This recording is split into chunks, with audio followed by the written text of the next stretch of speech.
Welcome to another episode of I Catch Killers. If you want an insight into organised crime, you're in for a treat with today's guest.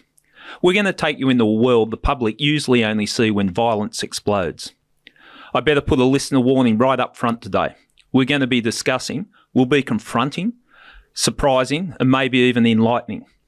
Just the fact today's guest and I are sitting down in the same room together having a chat is strange in itself. See, heavy-hitting gangsters and major crime detectives are by nature sworn enemies. We both operate in a violent, treacherous world where the stakes are high. Trust is hard to earn and respect is given out sparingly. Today's guest and I actually grew up in the same area. We went to the same high school, we have common friends, but our lives went in different directions. We both made names for ourselves on opposite sides of the law. Today's guest was one of the country's most notorious underworld figures. He is a real old-school gangster who lived by a code that was respected and feared in the world he operated in. For decades, you could mention anything that happened in Sydney's underworld and the name of today's guest would come up alongside his one-time cohort in crime, murderer Arthur Neddy Smith. His gang was fighting for control of Sydney's underworld during the green light days when crooked cops like Roger Rogerson and the murderous hitman like Christopher Dale Flannery were always in the headlines. Well, I'm no longer a cop, and today's guest assures me he is an ex-gangster. So we thought we'd sit down and have a chat. Graham Henry, welcome to I Catch Killers. Thank you, mate. Pleasure to be here. Well, it's good to see you, and you're looking good. You're staying in shape. I do my best. I keep walking and do a few push-ups here and there and a few squats, and that's about it today. Giving the weights away and... Fair enough. Well, look, I really appreciate you coming on the podcast because I know it's confronting probably for both of us, coming from the polar opposites. Certainly is. The world of crime. Sitting here talking to homicide detective. Never would have happened before. I can't believe that you're actually talking back. Normally you just sit there and stare. Exactly right. Exactly what I'd do. Okay. Well, look, I think it's going to be interesting because, the world, the underworld, the crime that you inhabited, you lived and breathed it, is a world that people don't get to see very often. For sure and certain. It's a different place altogether. Well, there is thought that you're the last man standing. Yes, well, out of the gangster gangs that were running around, I am. Yeah. You know, all of my old crews passed away. And the Lenny McPherson gang. I mean, there was another organised gang that ran around that was Michael Hurley's gang, but they were more thieves and drug importers than gangsters. Yeah. You know, so out of the people that were involved in, so-called gang wars in Sydney and, all the dangerous stuff, I am the last. And when you say dangerous stuff, I think after people sit and listen to this podcast, they will get an understanding that things that might shock and surprise, but that was the world. It was the Wild West. It certainly was. Yeah. Well, just clear up one thing, that your nickname, and time gone by, your nickname, and I'll say it was Graham Abbo Henry. That's correct. How you were known. That's right. For obvious reasons, that's a nickname that's not so much in favour these days. No, that's correct, yeah. But there's an interesting story about the nickname, how you got it in the first place, and what you discovered when you, not till later in life. Yeah, exactly. Well, I actually came out when I was about 14. They started calling me Sambo because of my dark skin. So I told them to pull up on that nickname, and then it went from there to Abbo. But, it was probably the skinny legs, the flat nose and the brown skin. But then actually when my sister died, she was 65, and she died of cancer. And she told me on the deathbed that my actual father was Aboriginal, and was probably the reason that my father hated my guts so much. So. Okay, the one that I thought was my father. Well, that might explain a bit. You thought it was a Spanish heritage. I did, yeah. I thought it come from my mother's side, because she was Welsh, and the Spaniards invaded there, of course, and over the years, and and she had a little bit of colour to her, but nothing like I did, And it's funny, we were talking in one of the chats that we had, you said all your Aboriginal friends could spot it a mile away, and they were telling you... All knew that I was one. They all just say, no, you're the only Aboriginal bloke running around that doesn't understand you're a Koori, mate. Yeah. So, And have you identified with the Koori people? Yeah, I have. Yeah, with all the Wabakal people up in Newcastle now, all become very good friends of mine. Yeah, and they took me on board there, and they got me papers through. I had to prove everything, of course. Yeah, and I also did that through my first daughter that I had before I got married to another girl who died of an overdose of not an overdose, she was a diabetic and went into a coma and died. And I had a child of her, and you've only got to have a look at a picture of her and you understand that she's Aboriginal. Okay, so answer a couple of questions for you. Okay. Well, before we get into this, and I had this conversation with you beforehand, I just want to put it on record that, we're not condoning the life that you lived. No. And I'm saying I can't condone the crimes you committed. No, and you'd probably say back to me, I don't give a stuff what you think. This is what's happened. So that's we're both comfortable with that. That's right. I think when we go in and discuss, what I want to do on I Catch Killers is, crime is not one-dimensional. And I think sometimes when it's just reported from one person's view, whether it be the police or the media or whatever, people don't get an understanding of the depth of crime. And I think sitting down with you gives us a real opportunity. If we want to find out what organised crime in the underworld was like, well, we're speaking to a bloke that lived it and breathed it. So I certainly did, for 35 years. Yeah, it's a long time. Yeah. What do you what title best fits you? Notorious gangster, underworld figure? None of them I wish, but I don't know, mate. It doesn't make any difference to me. I've been called everything from A to a bull's foot. So. I suppose because you're high profile, and I suppose you got thick skin about what people say or I couldn't think about. Give a hump, mate. You know. Yeah. Well, it gets to that to that point. Yeah. Did you think you would get through to this stage? No, mate. We talk about you being the last man standing. Did you think you would be? No, I probably didn't think I'd see 30. Yeah. The way I operated and got involved in things, and I nearly didn't make it. I got shot when I was 29, so that was by the police at North Sydney. But and then I've been shot in the leg after that. I've had up to nearly 20. When I first wrote the book, I said in that I had 14 attempts on my life. Then after the book was done, then I released this other one. There was other attempts on me life after that, another 6. I've nearly had about 20 attempts on me life, but I foiled most of those. That didn't mean that they were all letting go at me and shooting me. But I was foiling the attacks. I knew they were coming on and where they were at. Yeah. And I always just sort of picked on it. I always had this incredible awareness about me that just kept me on me. I was just gifted with it, I guess, and it's certainly what kept me alive.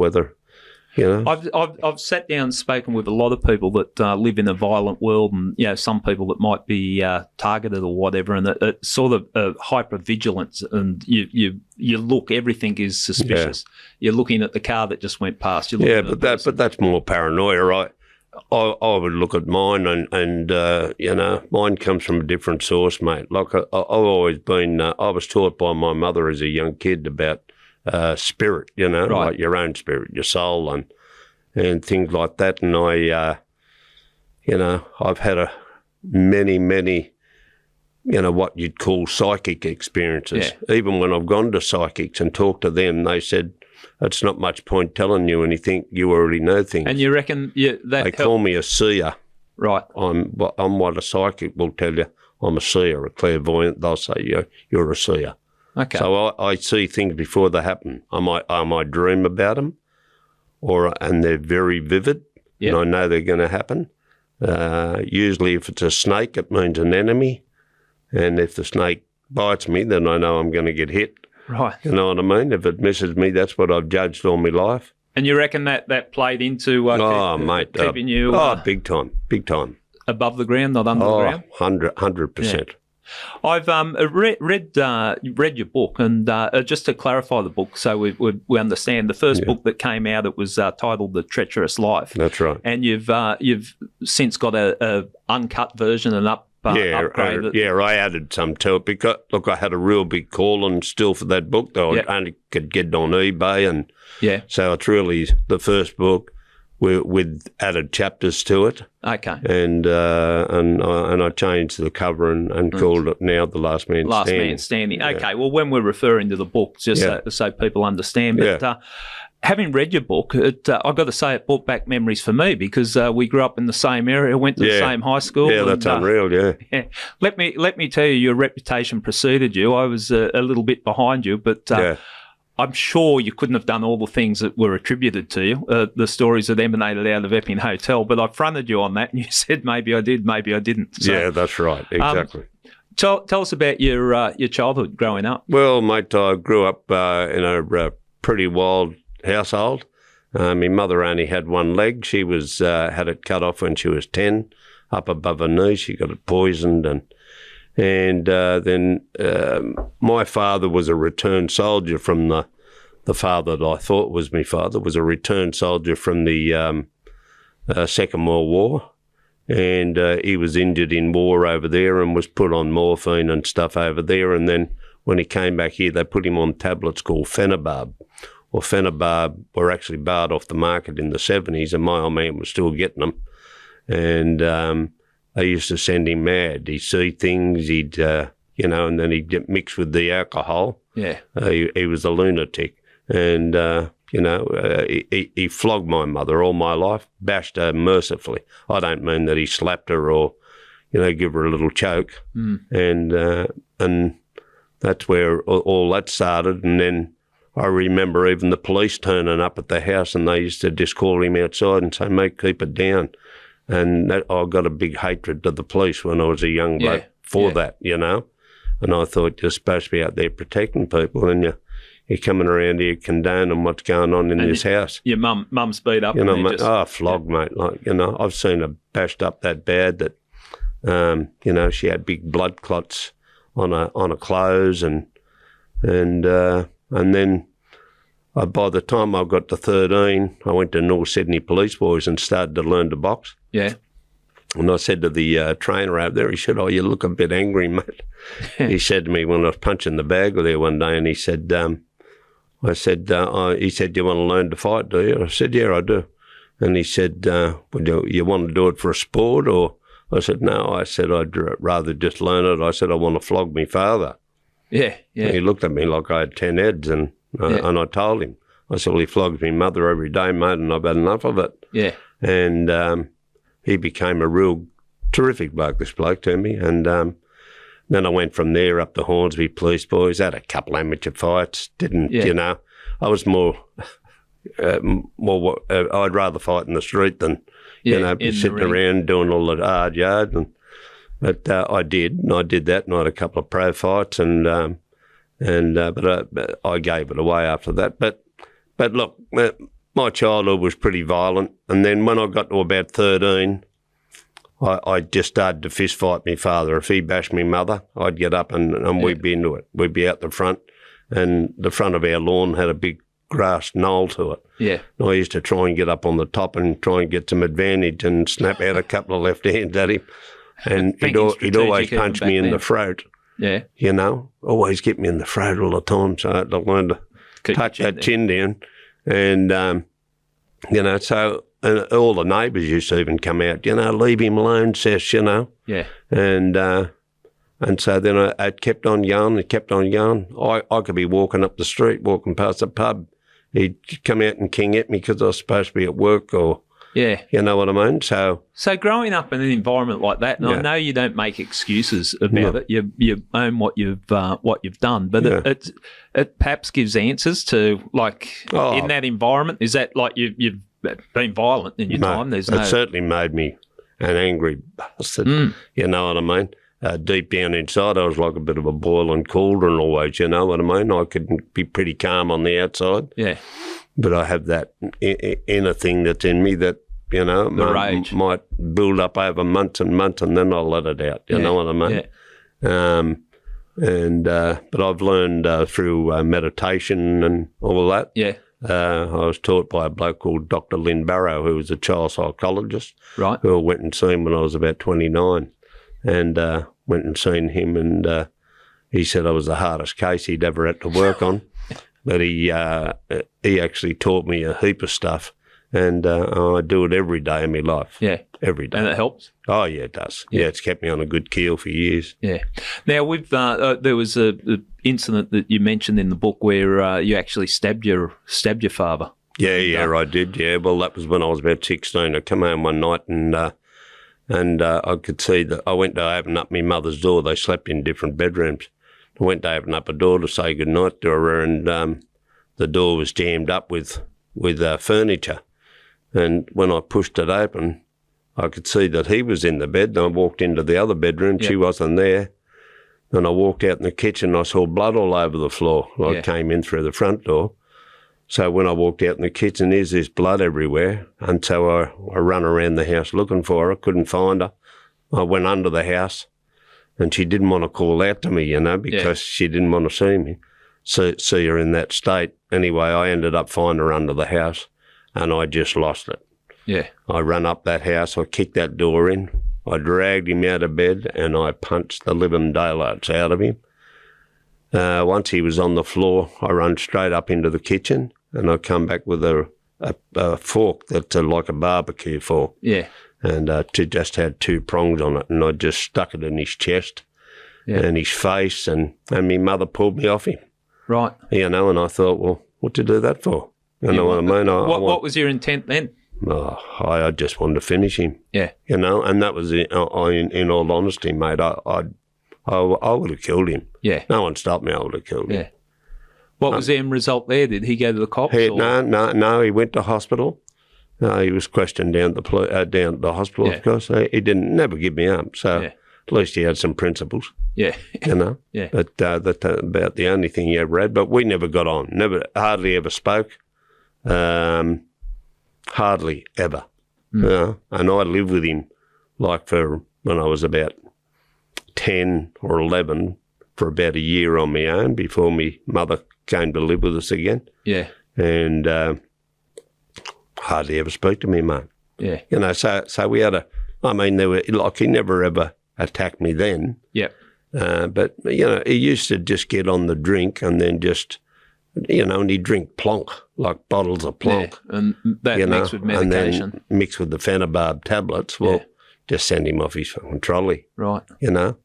But he was brutal, my mother, and I guess when I found out that I was Aboriginal, when I look back, he probably belting her over that, so I'm not real sure what it was all about. That person that doesn't think their son's theirs. Because, when he first came home from the war, he was married to another family. Right. And he knocked on the door, and another bloke answered the door after he'd been away for 4 years fighting in the Middle East.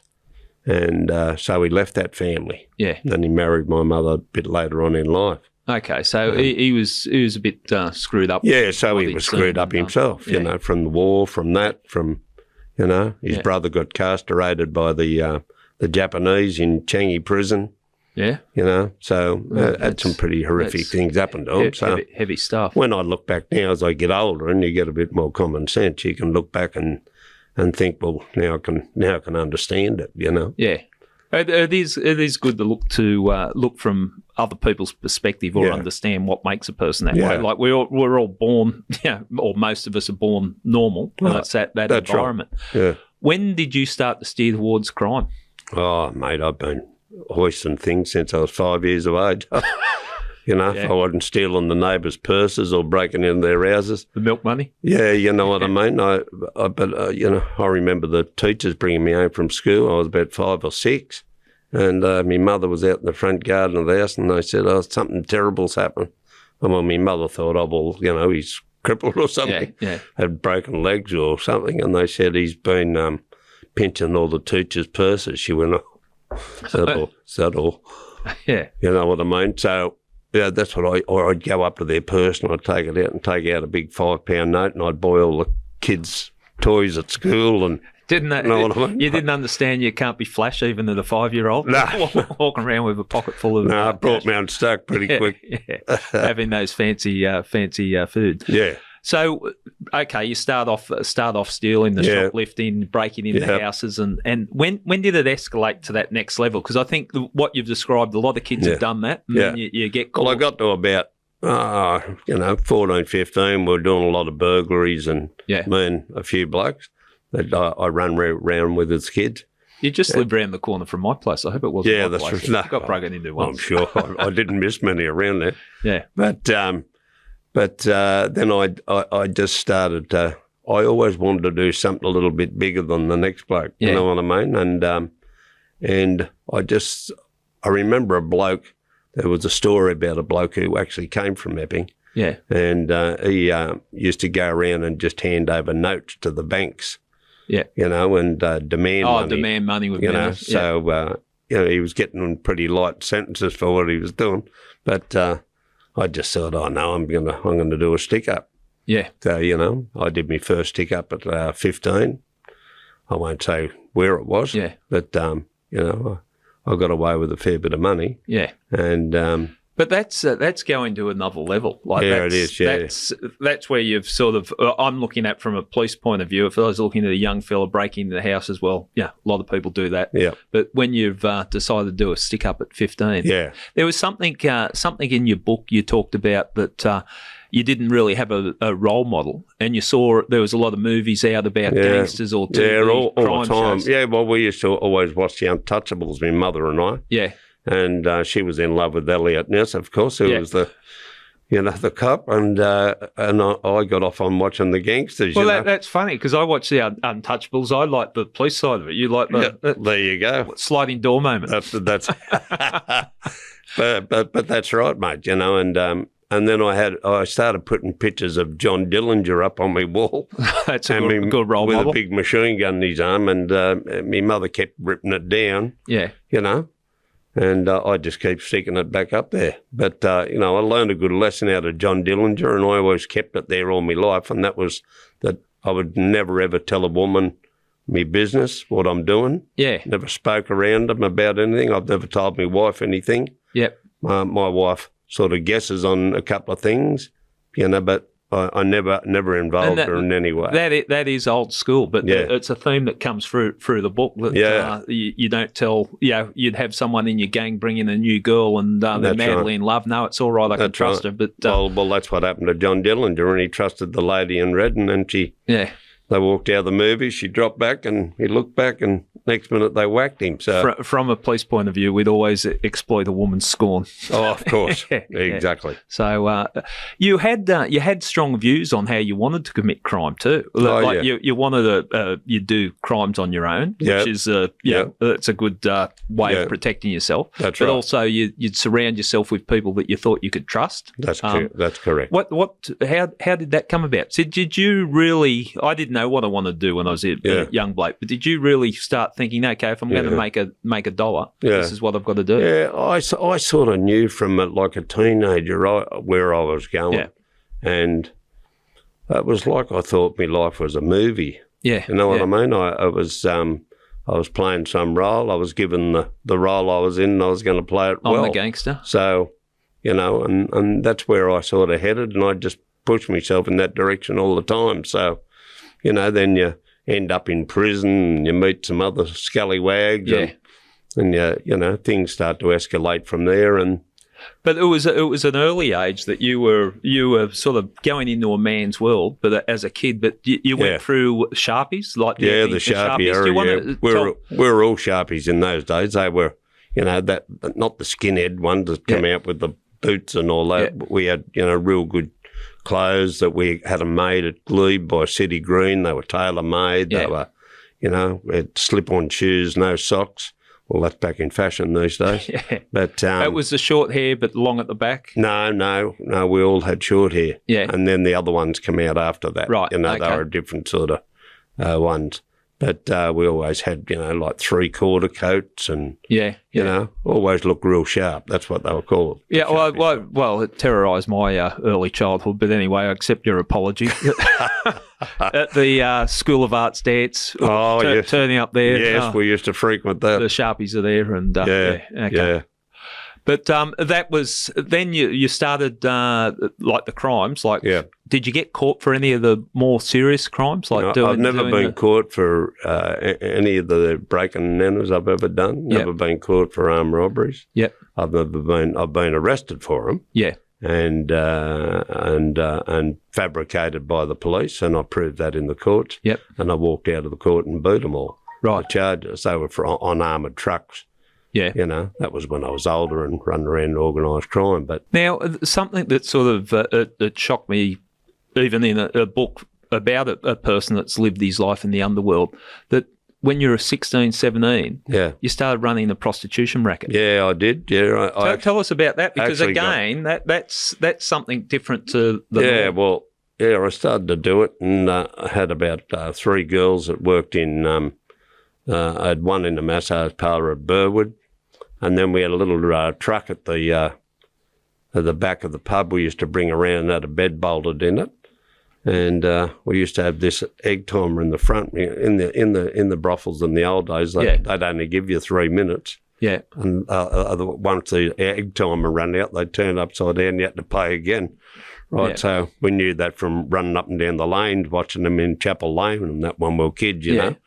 We used to run up there and terrorise all the prostitutes and get kicked out of there by the gangsters, you know. Yeah.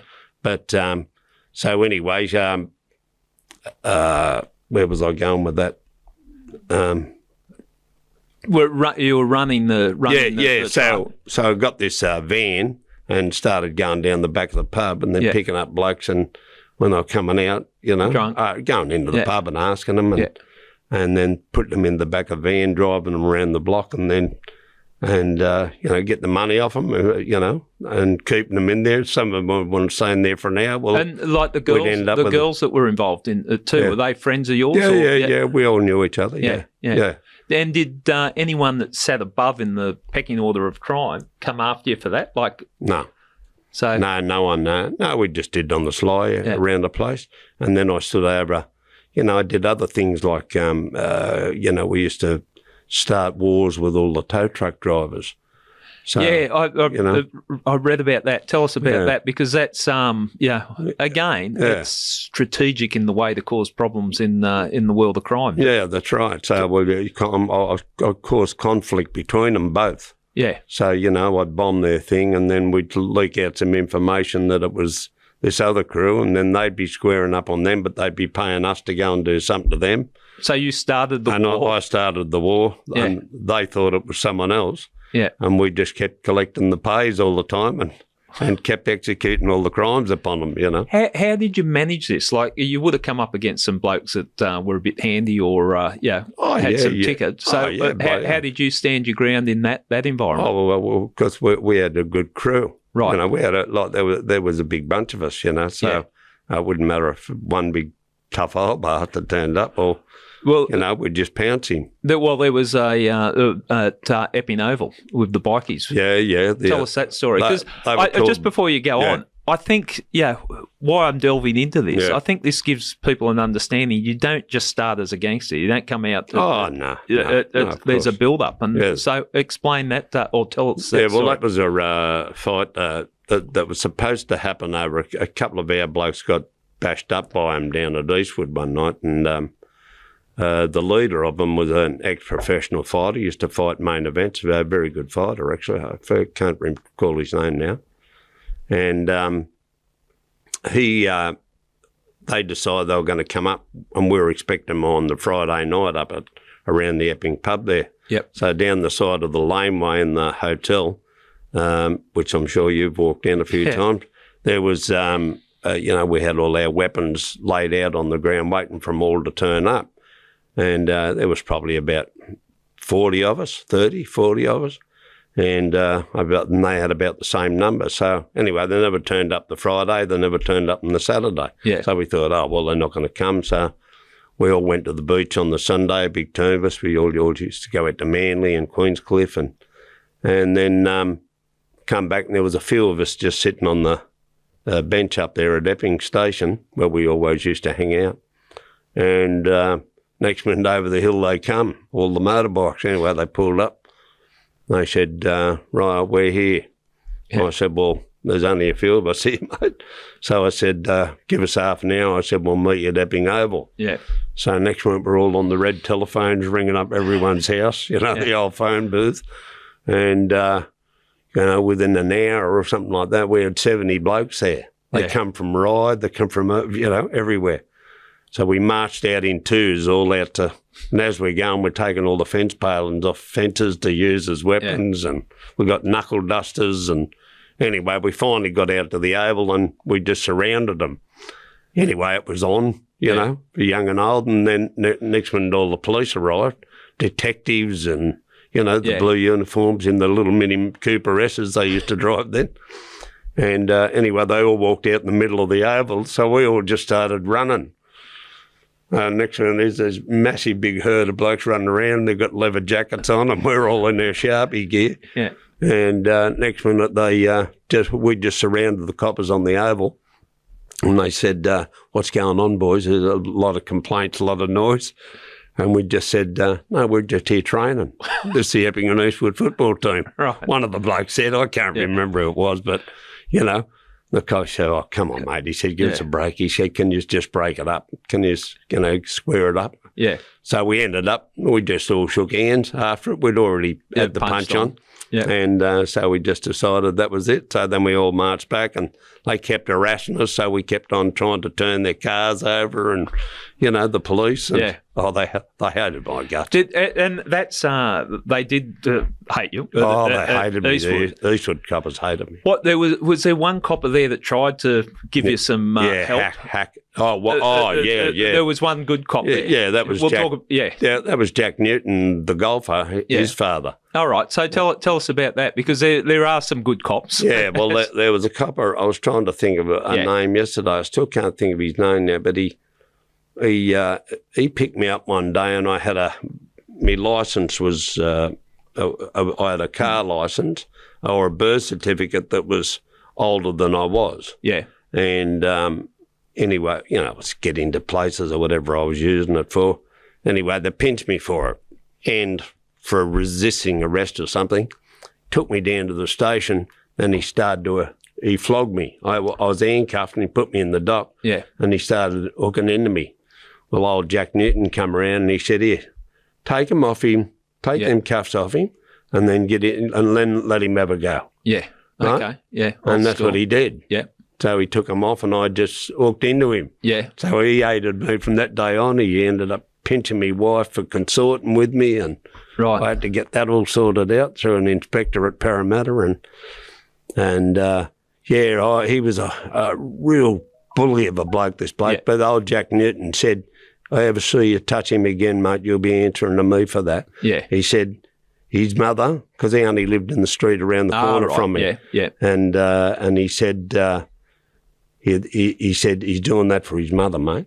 Now, he said they do it pretty tough. We lived in a really old house. We had to boil our water down the back in a copper, and you know what I mean? And he said he's doing it for his parents, mate. That's the only reason he's bodging that up. He said, let him out the door, mate. Okay. So, but he did say to me, old Jack Newton, he said, if you don't watch yourself, Abbo, he said, you're going to end up doing life. Yeah. He did say that. Well, he must have been a smart man. Yeah, he could see the writing on the wall where I was heading. Yeah. You know what I mean? Yeah. You took your crime at that stage to another level as well when you started to do drug ripoffs. Yep. Yeah. Well, I hated the drug blokes because a couple of my mates had died on it, and one of them got killed by another mate of mine. He just slapped him, told him to get off the drugs, and he'd been snorting that much speed. Yeah, that had crystallised his brain. Yeah, yeah. So when he backhanded him, he went down and he went into a coma. He never come out of it. Right. And anyway, I got real dirty on all that sort of stuff, and then I just started setting up all the people I could. Yeah. Mate, I'd sell them dog biscuits. I'd cut them down with a chain. A bandsaw in a bloke's garage. We get these big dog biscuits from the pet shop. Yeah. And we put a bundle of Buddha sticks in with them. Yeah. Right. And we just wrap them all up, keep them, and just give them the first bunch. Yeah. You know what I mean? They'd have a look at that and they'd say, that's the weight of it. Yeah. It's a kilo of them there, bang, give us 15,000. Yeah. You know, and next one they'd go off and, you know, they'd end up with dog biscuits. But was there retribution there? Did they come back at you? Well, a couple of blokes tried to. Yeah. But, you know, we'll kick the living daylights out of them. Yeah. And, you know, we used to pounce on them. A couple of blokes, I set up one at around the ride area, I'll just say. Yeah. And set up one down there and got this bloke and he got out of the car and he's a pretty willing bloke, this bloke. Anyway, and I knew his reputation. And as he got out of the car, my mate set him up for it. Yeah. And I said to my mate, I gave him some blood pellets. I said, then put them in your mouth, and then I'll fake hit you, and then you just... So you wanted to, just clarify, you wanted to protect your mate. I wanted to protect my mate. So showing as if he was involved. He was a victim as well. He was with the drug dealer, not me, right? So, but as soon as he got out of the car, I just king hit him. You know what I mean? So, you know, I had to make it look authentic. He went off. Need the blood capsules. Thanks. No, he didn't need the blood pellets at all. So next minute, the other bloke got out and come at me and I jammed him. I stabbed him. Yeah. And that it would have been about 6 months later, he came up to me, the same bloke. Yeah. And was talking to me because, you know, I always wore disguises and, you know, I didn't have balaclavas. I used to wear wigs and have beards and, someone else. You know, I used to buy all the stuff from the weirdo shop, makeup artists used to do, you know, and I glue it onto my face and, you know, I did all sorts of tricks. But anyway, then I ended up getting this same bloke again and he walked up to this block of units. I was standing behind this big fir tree. Yeah. And as he come up, he had about 35 grand on him. As he come up, I just bang and stabbed him again. And I said, guess who? Right. Right. You know, I thought it was pretty funny. When I look back, it was, you know, pretty hideous, I guess. But I think we'll put it up here now because we're going to talk, and I've spoken to you enough now and know that the way that you talk about violence is a matter-of-fact way. But we'll talk about that. But and the people listening to this, if you want to know what this world is like, this is the world. And that's what we try to do on the podcast. There's no point. You could polish this all up, and then we got into a scuffle, and he ended up getting cut with a knife. But no, you went and stabbed him. Oh, deliberately, yeah. And I think in your book, part of it was the violence that you put out was to make sure people wouldn't come back. Wouldn't come back. That's right. You know, the more violent you were, the less chance of them coming back and having a go at you. You're prepared to go one step further. Yeah, I was always prepared to go one step further. They are. Did the cops start to focus on you? Not about those things. They never ever knew those things. Didn't know? Well, the main thing I always got pinched for was fighting. Right. You know, street fighting. I got pinched for a car. I took a rap for I didn't even steal it. A bloke picked me up at the Epping pub, drove me to the other side of the station. And next minute I said, we're being followed. And he said, probably the bloke who owns the car. I said, oh, good on you, mate. And so I said, pull the car up here. He got out and he took off. Yeah. And I just got out. Well, the bloke knew me from high school. He was in like, you know, the higher classes. And I just got out and just went bang and hit him on the chin and just said, see you later. Anyway, I was arrested over it. And they said, look, we know you didn't pinch it because there was a different description given and it was the other bloke who ran away. Yeah. And I said, bad luck, mate. That's the way it is. So I took the rap and I got 2 years jail for it. So. Right. Did you do... That's what I did. That was my principles and my loyalty. And before you went to jail, did you do time in boys' homes? I went to just the shelters. Did a lot of time in the shelters. Yeah, yeah. And, you know, I was abused in there. Yeah. And that's still a lawsuit, so I won't talk about that. Yeah, yeah. But, that's, well, just in a general term, there's so many people that, institutionalised. Oh, yeah. Yeah. That's been some shocking cases, mate. Yeah, and the ramifications flow on. Yeah. It creates people that come out damaged. Yeah. So, big time. Big time. Now my crimes escalated after that. Yeah, you know what I mean. Well, it's that anger, and I've sat opposite a lot of people now that I've been doing the podcast, or even when I was in the police. And sometimes I see stories go well because if you have one good person pointing you in the right direction, but it seems to me that you basically went out on your own at a very young age. Yeah. You had no role model to sort of pull you in the line and go. I mean, I tried things. I mean, I used to sing and that. I had a pretty good singing voice. Yeah. My eldest daughter now is a professional singer, been doing it all, forever. But I used to go in all the talent quest around the place, the old rancho, and we'd travel over. We've never had someone sing on I Catch Killers. But I won plenty of them, got into plenty of grand finals. But I worked it out later on that all the big grand finals were all setups. Right. They were always setups. There was someone else. You could get someone there with the biggest crowd, and like one bloke beat me one night. His name was William Shakespeare. He ended up making records. As in the William Shakespeare, the singer. The singer. He had a couple of hits. And I beat him at the Bronny Charles, and I had all my mates there from Leichhardt and all the Sharpies. Yeah. And there was a big team of us there, and I had to do 2 songs. So I think I sung House of the Rising Sun, and By the Time I Get to Phoenix. Yeah. And I always remember, yesterday I heard the song, actually, it was Spin 'em Wheel. I remember him getting up singing Spin 'em Wheel. And anyway, they gave it to him. Well, Will, filthy, Anyway, he got touched up on the way out himself. So, really? But he ended up being a pedophile. That's right. He did come unstuck, didn't he? He revived that song, Sweet 16. Yes. And next man, he got pinched for pedophilia. Yeah, he's a strange looking fellow, wasn't he? He had a strange act even for those times. So I tried those sort of things, and, I even got a job once up across at the Texas Tavern, and this bloke picked me up, a manager type of, them scouts that they have, talent scouts. Yeah. And that was at the Bronny Charles. Yeah. And he said, mate, I'd like to take you to a, give you a job. So, and I thought, this is all right, It potentially could have gone could have changed my life. Yeah. And ended up getting this job. I went up to the Rex Hotel. I did 2 half-hour spots on a Thursday night.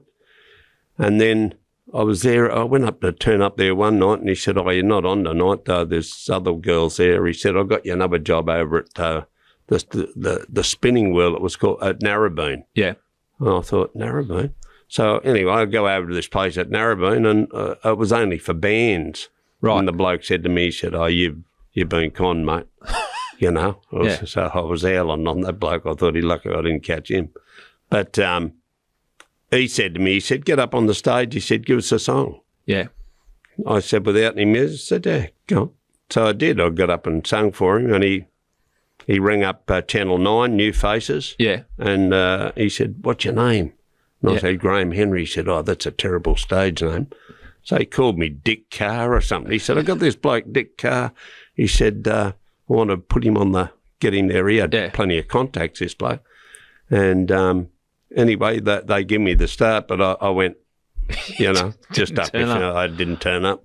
So I just gave it a miss. But I've sung at, 30 funerals. Yeah. My mates always get me up and do them. I sung at Stan the Man's funeral, his father's funeral, Yeah, I've heard people talking about your singing. Yeah, I used to love it, And so I thought, well, if I can't do that, then I'll just even try male modelling. Yeah. As a young bloke, Yeah. When I had a bit of hair and it was black.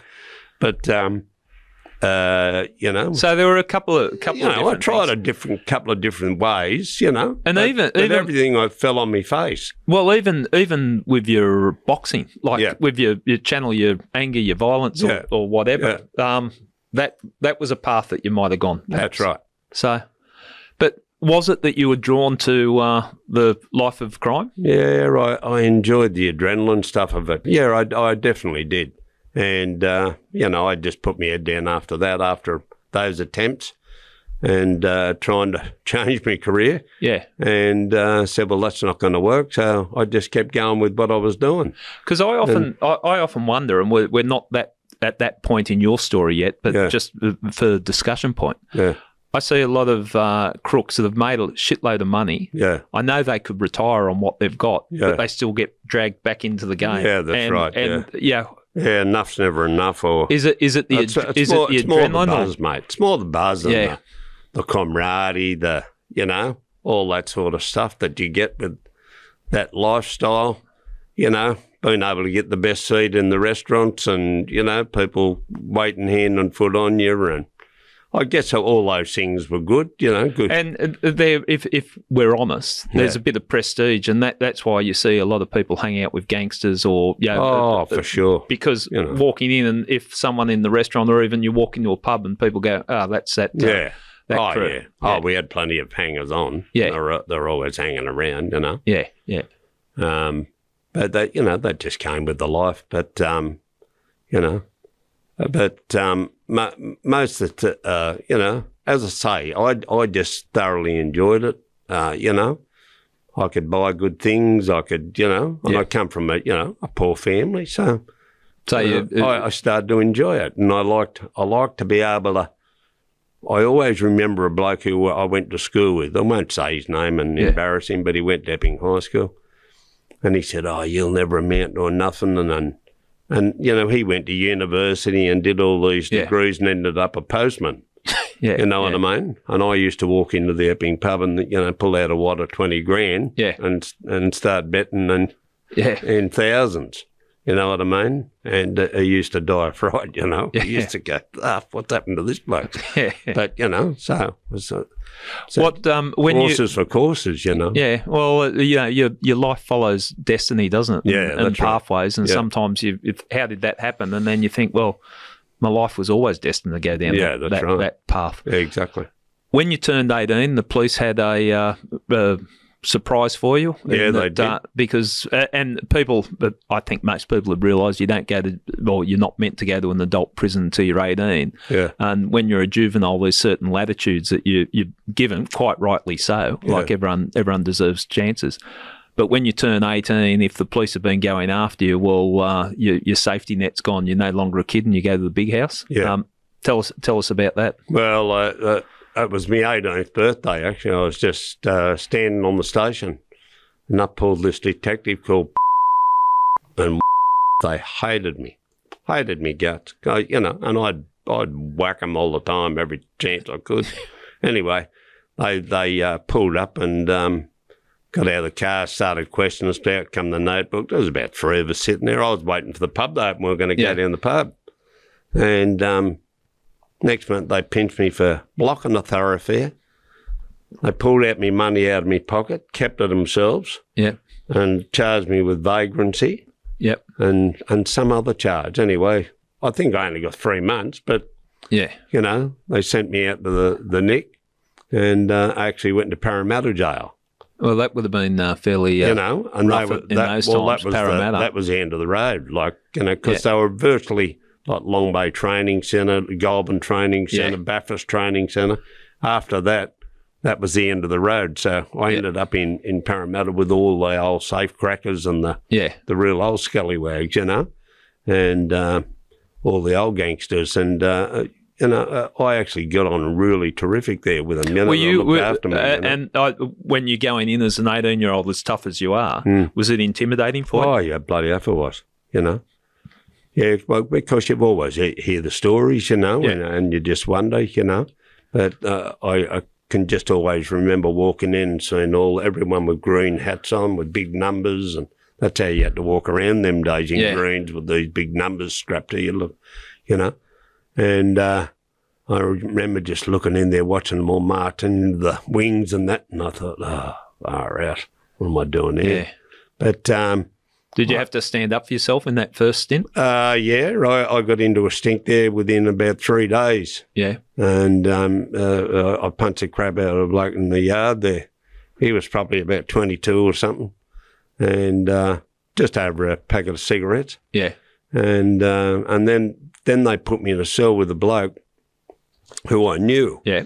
And he came from around our area. Well, he actually lived at Narrabeen, but he was a millionaire. He had plenty of money. His name was Stephen Cook.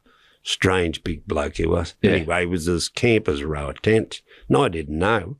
Anyway, I went up and went into his cell with him, and next morning when I'm coming down, two of the head sweepers, who were the main blokes that look after the wing and the supposed strong guys at the jail, and they were Billy Tracy and Billy Harrison, and they said to me, "Hey mate, come over here. We want to have a talk to you." They had a big double cell down the bottom, opposite where Darcy Dugan was actually, and he said, "That bloke you're up in the cell with," he said, "what are you rooting him or something?" I said, "Rooting him?" I said, "No, I know him outside." He said, "Well, don't go in his cell anymore." Okay. Yeah. And I went, "Good as gold." I got the message straight away. Yeah. So, you know what I mean? And they were pretty tough guys, those blokes. Yeah. You know, I ended up being real good friends with them like years later, and especially Billy. And he actually taught Neddy Smith how to fight. You know? Yeah, well, he was known as a tough guy. Oh, he was a very tough guy. Yeah. You know, he had big Coke bottle glasses, but he could fight. You know, he was a real tough guy, but and violent. Yeah, you know, and but he ended up. So look, I ended up really. Even though I was only there for 3 months, I got a job in the tinsmiths or something, and I worked with all the old scallywags, and they just treated me like one of them, you know. And I was real happy about it. And then I remember doing the time and walking out of there, and then wasn't long after that I was back in again for, you know, I think that's when I took the rap for the car stealing, and ended up in Emu Plains, and then I got emptied out of there and sent to Goulburn. And it wasn't a deterrent to you?